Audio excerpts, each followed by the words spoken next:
Welcome to my channel. Make sure to watch until the end for a chance to win a $25 gift card. I recently had the pleasure of visiting Din Tai Fung at Aria Casino in Las Vegas, and I wanted to give you my experience and honest review. Don't forget to watch the full video to find out who those Chinese surgeons are in that food lab. We started with soup dumplings. I love them. They had the same meat mixture with some scallions in all of their dumplings.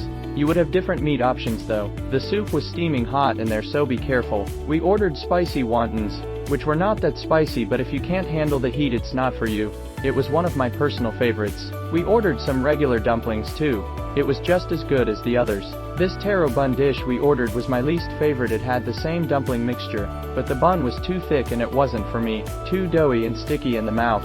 We also had some vegan dumplings with mushrooms again and spicy sauce. I tried vegan dumplings for the first time, and honestly it was not for me. Not that it wasn't good, but I in general don't like to eat veggies that much. Last but not least, we had some spicy beef noodles. This one was delicious, not as spicy as they describe, but try at your risk. Everyone's spice tolerance levels are different. Most of the zing by spiciness was felt in the throat, not on the tongue. And these are the Chinese food surgeons working on our delicious dumplings, and keeping us full. I loved watching them prepare dumplings from scratch, so now you guys know freshness is guaranteed here. If you guys noticed, we didn't order any desserts because we ended up ordering way too much food and got ourselves stuffed. We will go again to try, maybe for the desserts only this time. Subscribe to find out if we go back there for a dessert only experience. If you appreciate my channel for helping you make informed restaurant choices, please show your support by liking, sharing, commenting, and subscribing for more delicious culinary adventures. Thank you.